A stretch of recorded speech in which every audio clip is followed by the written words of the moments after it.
Hello and welcome back to the channel. It is my joy to update you and tell you all the secrets we've been keeping. I am 12 and a half weeks pregnant.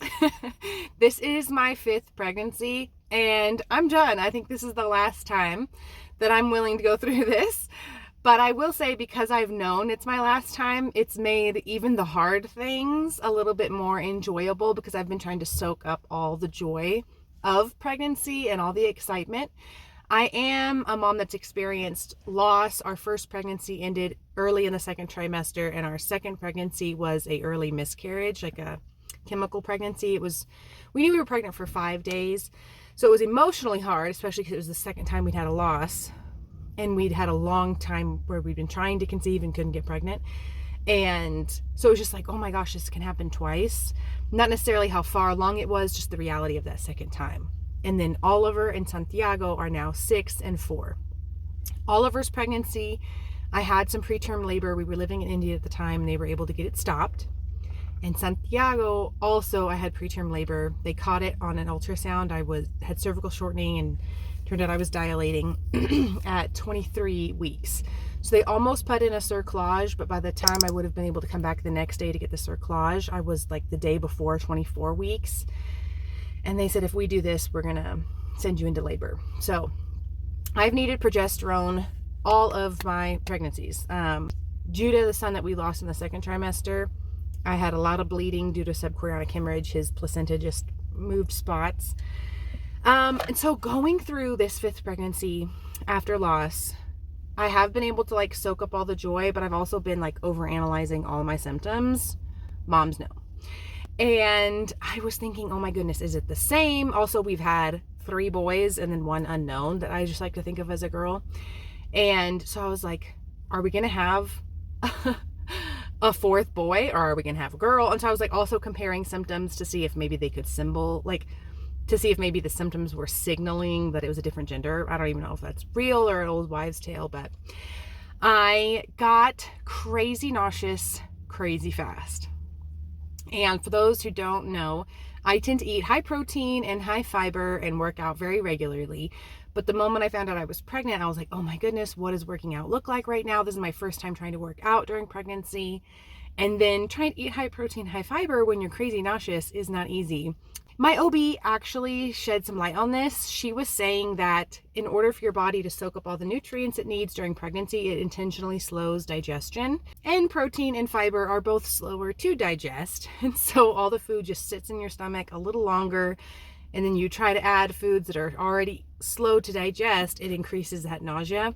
Because I was just finding that I was nauseous if I was hungry. And when I ate, I needed to eat something that was very easy to digest. Processed carbs were like the way to go.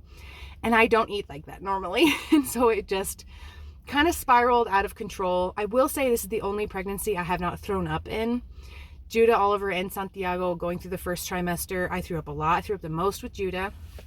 And then it kind of has tapered off with each pregnancy. But though this nausea started up and really intense, it kind of leveled out. And it never got to the point where I was actually throwing up, though I felt like it quite a few times. I never actually threw up. And I'll have to show you my workout calendar. I hit a wall. It was like week 9 or 10. I got a head cold while being pregnant in the 1st trimester. And I did nothing for like 5 or 6 days. And then the next day you could see it was still, or the next week you'd see it was still kind of hit and miss. And then this is the 1st week that I've been much more intentional. So I'm glad that I'm getting a little bit back to normal. Trying to make some healthy choices. This was a breakfast smoothie. I have been eating cream of wheat with a ton of milk and white sugar every morning. What? But for some reason, that's the breakfast that sits the best. And the moment I wake up, I have to have like a banana or a piece of bread or some saltines. And then like an hour later, I'm ready to eat the cream of wheat. And then within a couple hours, if I've not eaten, like my hands will start shaking. I think because it's just quick energy and empty energy. It doesn't last long. So like one day we got home from church, like 1, and I had eaten at home, ate a 2nd breakfast at church, and I made sure to eat protein, got home, and I mean, my hands were trembling, and it just happens all the time. So I'm trying to, now that I'm feeling a little bit better, get a little bit more fiber and protein. It was a bit more palatable and easy to eat on the go because I still have all the school run and busyness in the mornings. So this was 1 frozen banana, a cup of frozen fruit, just great value, half a serving of protein powder. My husband bought some, one time he was at Safeway and they had a real big sale. He got strawberry muscle milk and we've never tried it before, but it went well with the fruit, so that was good.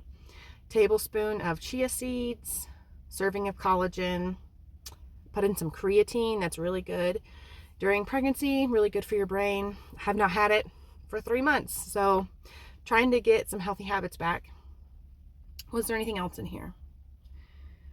I think that was it. Some water to thin it up. And before that I had milk in my coffee. I've been very limited on caffeine because it makes me nauseous. But I was able to drink almost a normal mug of coffee this morning, and that had a good amount of 2% milk. And then I didn't want to start my day with the caffeine because I feel like I've been pretty dehydrated this pregnancy. So I had a huge glass of water with a splash of apple juice. So in total, it was a little over 500 calories this morning, 10 grams of fiber, which I'm really happy about. And I think the final protein was 40 something. So I'm feeling really good about this morning so far. I am getting some Big Brother t-shirts with a certain color to help with our reveal. So I need to run inside Walmart's and buy the ingredients for my husband's breakfast burritos, get some cash back, and then I'm meeting the woman off Facebook Marketplace here in a public parking lot to be safe. And then I'm going to go to the gym and get a walk. I have been lifting weights still, but my doctor has asked that I not do free weights because of risk of injury and bumping my belly. And she's like, if you get wobbly, your instinct is to let go, but you're not used to the belly in front of you. I don't want you to bump the belly. That's dangerous. So I've been doing more like leg extension, leg curls, seated, and then glute abductions and adductions, seated. That's my lower body day. And then upper body day, chest press on a machine, row on a machine, which I don't know. It's fine. I'm just maintaining. I'm not building. Certainly not going to hit a PR. And then I do use free weights for my upper body, bicep curls, lateral raises, and then overhead tricep dips is my upper body. And that's how I've been doing it, is upper body, lower body. I would love to go 4 times a week. I would say it doesn't always happen here in later pregnancy. I was doing it consistently for the first 8-9 weeks. So hoping we can get back to that place during the 2nd trimester, because I know the 3rd trimester has its own difficulty and 2nd is kind of like where we shine. So I just want to use it to the best of my ability. After that, we're going to go to the library. I'll take you with me, and we're going to study some Hindi. With not doing as much gym work, I just needed a passion project and this has been the solution. So I lived in India for about 3 years, a little less, and studied Hindi, but the whole time I was studying I had baby brain fog, except for the first 4 or 5 months, and love that language, love that culture and that country, and it's a language I'm passionate about learning. So I didn't want to let what I had learned get forgotten, and I didn't want to stop there. So since I can't devote quite as much time to the gym and still needed something to feel a little bit more me, that's what we've been doing. So let's run into Walmart's, get our groceries and our cash back. And I'll talk to you in just a second. All right, as always, things are changing and evolving. When I was at Walmart, my husband had me go back in to get him some cold medicine, and then I came home to drop that off. And I'm a little short on time, so I'm just gonna go for a walk in my neighborhood amongst all these beautiful fall leaves. And then because we live close to the library, that saves me a good amount of time driving. That way I can still get time to study Hindi. So one of my goals for the pregnancy was to hit 10,000 steps every day, and I did that so well the first several weeks. And then when I started feeling bad, it dropped off. And because of my diet and lack of movement, I have gained more weight than I'm comfortable with, because I know that I didn't need to gain extra fat. I need to gain beneficial weight, a placenta, amniotic fluid, muscle. And I want to choose what's healthy for my long-term health as well as my babies. So I'm going to choose some extra steps, try to control my diet, and just get back into a little bit of a fitness routine. I do think this will be a season where home workouts really could help me be a bit more strategic with my time, especially in the summer, because the baby's due in April. I don't think I've said that. Baby's due date is April 19th.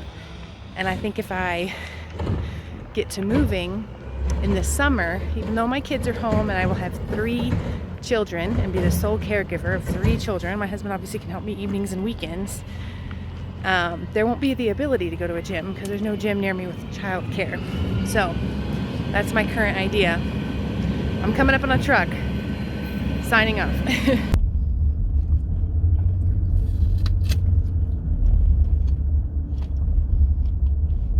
Alrighty, that was a lovely, crisp fall walk. I walked 15 minutes out, 15 minutes back, ate an apple when I got back in the car, and then had to deal with some billing issues from our move, just taking care of utilities. I'm going to study for just a little bit. I'm not going to have long, like 45 minutes, and then I have to go get my son from preschool and take him to a play date. But it's been a good day. 2 things I wanted to say from the pregnancy. Analyzing symptoms, something about pregnancy after loss just makes you so much more fearful. I was having more around ligament pain than I thought was normal or appropriate, and that faded with time, thankfully, and baby was right where they were supposed to be, because I was worried, what if it was ectopic? Not that I have a history of that, but always just nerves. And then, yes, I told you about my workout restrictions. I was put on activity restrictions with Judah with the spotting from the subchorionic hemorrhage, and then after Oliver and Santiago's preterm labor scares was again put on activity restrictions. But at this point, I'm not on any activity restrictions. She just said be mindful and be careful while still working out, and I'm just choosing what that looks like and what I'm comfortable with. And then I've also been on progesterone. That worsens some of my symptoms for sure. I am so thankful to be on it, but I definitely have to take it at night because it makes me dizzy. Like when I try to worship with my eyes closed, I just get vertigo. And then when I try to walk up the stairs to check on my kids in the middle of the night, if they call out for me, I get very dizzy and have to just turn on some really bright lights and walk nice and slow because I have stumbled and in a previous pregnancy fell and hit my head. And so I'm just like, it wasn't bad. I was fine. But I just have to be really careful with the progesterone. I do not take it in the morning because otherwise I just can't drive. It just gets to be too much. I technically am running out. My last progesterone pill is tonight. And I contacted my OB and I was like, is it because we're weaning off? Or am I supposed to get a refill? And she said, that's really up to you. We go between 12 and 14 weeks and then we wean it. You are 12 and a half weeks if you want to be done, but if you'd like the extra week and a half, I can send 10 more pills to your pharmacy. And I just thought, it can't hurt. Being on progesterone doesn't hurt. Some of the side effects aren't fun, but it's fine. But it could help. And so because there's that slight benefit, I'm just going to go ahead and take it. And so they're calling that in for me today, which is great. I've had a home Doppler I borrowed from a mom in a local moms group.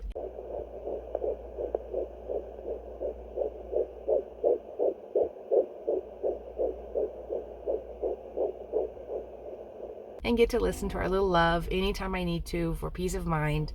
So if you are in a similar situation, I really recommend surrounding yourself with community, advocating with your doctor, who should hopefully advocate with you alongside of you as a partner, and being aware that it's okay if you need to do things to keep you in your comfort zone, like being a bit more cautious and choosing that progesterone and giving yourself grace when you need to, like I did with the diet, though now I am trying to get back at it. But I just want to wish you all well. Thank you so much for being excited for me. Gender reveal is coming very, very soon. I so appreciate you tuning in. Bye-bye.